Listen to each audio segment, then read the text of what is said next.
Assalamualaikum warahmatullahi wabarakatuh. Bismillahirrahmanirrahim. Alhamdulillahirabbil alamin. Allahumma salli ala Muhammad. Amma ba'd, jazakumullahu khairan dan barakallahu fik kepada semua subscribers, viewers dan juga mereka yang telah memberi komen-komen yang positif di dalam video saya. Hari ini kita akan bercakap tentang ulama yang memfitnah mazhab Syafi'i. Saya bukan nak tembak mana-mana ulama, tetapi sekurang-kurangnya kita tengok inilah contoh orang yang memfitnah mazhab Syafi'i tetapi mengaku bermazhab Syafi'i. Yang macam mana? Tengok semayang ini macam Batman, tuan-tuan. Yang macam mana? Tengok semayang ini macam Batman, tuan-tuan. Okey, jelas kan? Jadi apa yang saya nak katakan di sini adalah sekiranya anda nak bermazhab apa pun silakan. Nak bermazhab Hanafi ke, nak bermazhab Maliki ke, Syafi'i ke, Hambali, silakan.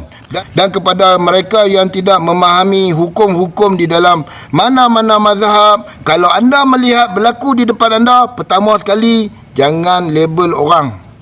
Sebab apa? Aku duk tengok ramai ringan mulut, tengok pelik sikit je, tak macam mana yang dia duk buat selalu, W. Jadi orang yang betul-betul bermazhab yang tak W macam mana pula? Hampa dah fitnah orang dah tu. Kawan tu dia pegang mazhab, di atas jalan mazhab dan dia faham mazhab, tiba-tiba hampir label dia sebagai W. Kalau di Malaysia, W maksud dia kafir, W maksud dia mujassimah, musyabihah, yakni orang kafir. Buat tak sama macam kita duk buat, lepas tu kita pula tak faham tentang agama, lepas tu duk label orang kafir. Ini perangai yang tak elok. Pertama sekali kita kena tahu satu-satu perkara yang dibuat di dalam solat tu, adakah ia menepati mana-mana mazhab. Kalau tak tahu jangan cakap, kalau tak tahu tanya dulu, kalau tak tahu mengaji dulu.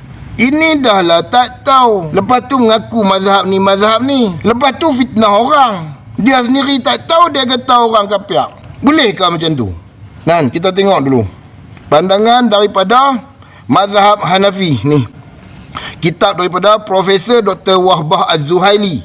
Kalau tak tahu siapa Profesor Dr. Wahbah Az-Zuhaili ni, anda boleh pergi cek kat Google, boleh cek kat YouTube. Tak usah duk peduli lah kalau orang kata hampa ni tak habis-habis dengan Google, YouTube je. Orang yang kata lagu tu pun tak cerdik tahu mana pun. Okey, kita tengok sama-sama.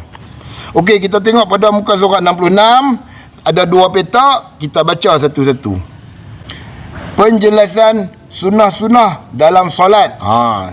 Sunnah dalam solat, dengar elok. Mengangkat kedua tangan saat takbiratul ihram. Para ulama tidak berbeza pendapat mengenai sunnahnya mengangkat kedua tangan ketika takbiratul ihram untuk memulai solat, iaitu dengan mengangkat kedua tangan setinggi pundak menurut Malikiyah. Ni, setinggi pundak takat ni.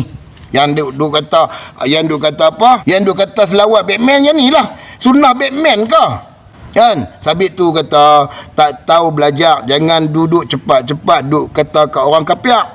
Dan Syafi'iyah, Syafi'i pun macam ni. Mengaku mazhab Syafi'i, tahu pi fitnah orang yang bermazhab Syafi'i yang takbiratul ihram macam ni, solat Batman. Nampak tak? Mengaku bermazhab Syafi'i tapi fitnah mazhab sendiri. Apa cerita? Adapun dalam mazhab Hanabilah terdapat pilihan, iaitu mengangkat setinggi telinga dan mengangkat setinggi pundak. Nak tangkat sama tinggi dengan telinga ke, macam ni ke, dan setinggi pundak macam ni ke, boleh belaka. Sebab tu kita jangan cepat hukum orang kafir. Pasal apa aku kata kafir? Aku ulang sekali lagi, Wahabi di dalam Malaysia terma dia mujassimah, musyabihah, kafir. Sebelum kita nak kafirkan orang, kita faham dulu sunnah-sunnah yang diwariskan oleh Nabi kepada kita. Jangan duduk fitnah. Sedangkan ulama mazhab Syafi'iyah berkata, bagi lelaki meluruskan kedua ibu jari dengan daun telinga. Mazhab Hanafi. Sedangkan bagi perempuan hanya mengangkat sampai kedua pundaknya sahaja, kerana itu lebih menutupi baginya. Takat ni lah lagu mak-mak kita duk buat. Ibnu Qadamah, ulama mazhab Hambali. menjelaskan bahawa ujung jari tangan harus sampai ke telinga ketika takbir. Akan tetapi menurut Imam Nawawi, ketika takbir, ujung-ujung jari harus lebih tinggi daripada daun telinganya. Pendapat ini dipegang oleh mazhab Maliki. Tengok lagi. Adapun dalil yang dipakai oleh ulama-ulama Syafi'iyah dan Malikiyah adalah hadis riwayat Ibnu Umar. Jika hendak memulai salat, Rasulullah sallallahu alaihi wasallam mengangkat kedua tangan setinggi pundak. Adapun dalil yang dipakai oleh ulama Hanabilah Hambali adalah kedua perkara mereka jadikan sebagai alternatif pilihan, sama-sama dari Rasulullah sallallahu alaihi wasallam. Dalil mengangkat kedua tangan setinggi pundak adalah hadis riwayat Abu Humaid, Ibnu Ammar, Ali dan Abu Hurairah. Sedangkan dalil mengangkat kedua tangan setinggi daun telinga adalah hadis riwayat Wa'il bin Hurjin dan Malik bin Hawiyaris. Nak macam ni pun boleh, nak macam ni pun boleh. Okey, kita tengok pandangan Imam Syafi'i di dalam kitab Al-Jilid kedua. Pada muka surat 205, kita tengok dia kata apa? Ar-Rabi mengabarkan kepada kami, dia berkata. Asy-Syafi'i mengabarkan kepada kami, dia berkata. Sufyan bin Uyainah, ulama besar hadis ni, Sufyan Uyainah ni, mengabarkan kepada kami dari Az-Zuhri, dari Salim bin Abdullah, dari ayahnya, dia berkata, aku melihat Rasulullah sallallahu alaihi wasallam saat mengawali solat mengangkat kedua tangan beliau hingga sejajar dengan kedua pundak beliau, juga saat beliau hendak rukuk. Dan sesudah beliau mengangkat kepala dari rukuk, beliau tidak mengangkat tangan di antara dua sujud. Kita tengok lagi. Ini mazhab Syafi'i. Orang tahu dah kalau sebut Al-Um mesti kitab Imam Syafi'i. Imam Asy-Syafi'i berkata, dengan hadis inilah kami tinggalkan hadis-hadis lain yang berbeza. Maknanya Imam Syafi'i berpegang pada takbiratul ihram yang macam ni, yang difitnah sebagai solat Batman. Asy-Syafi'i berkata kerana hadis ini lebih kuat sanadnya lantaran diriwayatkan oleh sejumlah periwayat. Hadis yang diriwayatkan oleh sejumlah periwayat itu lebih terjaga daripada yang diriwayatkan oleh seorang periwayat. Okey, kita tengok lagi. Seandainya pengangkatan kedua tangan dipahami sebagai memanjangkan tangan, maka dimungkinkan maksudnya adalah memanjangkan tangan hingga kedua pundak, dan dimungkinkan pula melewati pundak atau bahkan melewati kepala, sedangkan mengangkat tangan itu tidak melewati kedua pundak melainkan sejajar dengan kedua pundak. Pundak tu bau, sejajar dengan bau. Maksud dia macam ni lah, sejajar dengan bau. Nampak macam W ke? Nampak macam orang kapiak ke? Aku tanya ke Mahfuz Omar. Aku pun heran lah, siapa yang bagi ke hang jawatan mengaku mazhab Syafi'i tetapi memfitnah amalan sunnah di dalam mazhab Syafi'i. Okey, kita tengok pula kitab Syarah Al-Muhazzab karangan Imam Nawawi. Apa perkataan beliau di dalam kitab beliau yang terkenal tu? Okey, kita tengok apa dia kata pada jilid ketiga muka surat 567. Asy-Syirazi berkata, Asy-Syirazi ni adalah orang kuat dalam mazhab Syafi'i. Saat takbiratul ihram dianjurkan mengangkat kedua tangan sejajar dua pundak. Ini berdasarkan riwayat Ibnu Umar radhiyallahu anhu. Bila memulai solat, maka Nabi mengangkat kedua tangan sejajar kedua pundak, mengangkat kedua tangan bila hendak takbir untuk rukuk, dan mengangkat kedua tangan bila mengangkat kepala dari rukuk. Macam ni lah mazhab Syafi'i lah. Bukan solat Batman, bukan mazhab Batman, mazhab Syafi'i. Kita tengok lagi pada muka surat 568. Apa dia kata tentang posisi tangan diangkat? Asy-Syafi'i menjelaskan dalam Al-Um dan Al-Muqtasar Muzani, sahabat-sahabat kami berpendapat mengangkat tangan sejajar dengan kedua pundak Maksudnya adalah kedua tapak tangan sama tinggi dengan kedua pundak. Sebab tu saya kata, sebelum fitnah orang, baca dulu, kaji dulu. Kalau okeylah kata seseorang tu dia bukan W, Asy'ariyah wal Maturidi, bermazhab Syafi'i, dan dia mengamalkan sunnah-sunnah yang ada di dalam mazhab Syafi'i. Salah satu dia adalah takbiratul ihram yang macam ni. Tiba-tiba dia di label kapiak W. Tak kecewa kawan tu? Aku punya belajar sampai Mesir, sampai Syria, mazhab Syafi'i, takbiratul ihram macam ni, tiba-tiba dapat W. Masalah dia sekarang ni, walaupun bukan ke semua ustaz, tetapi ramai yang tak faham tentang mazhab, tetapi nak bercakap tentang mazhab. Konon-konon dia lah tahu mazhab. Wahal apa yang dia bercakap tu bercanggah dengan mazhab. Benda ni yang orang nak bagi clear. Tapi kalau orang nak bagi clear je, dandan W, dandan kapiak. Sebab tu aku kata, kalau seseorang tu berakidah Asy'ariyah, bermazhab Syafi'i, dan dia buat macam ni, bila takbiratul ihram takut dapat label W, macam mana tu? Jadi berhati-hati sebelum kita nak label orang. Kita tengok pula daripada mazhab Hambali, kitab karangan Ibnu Qudamah Al-Mughni jilid yang kedua. Kita tengok pada muka surat 19. Apa dia kata?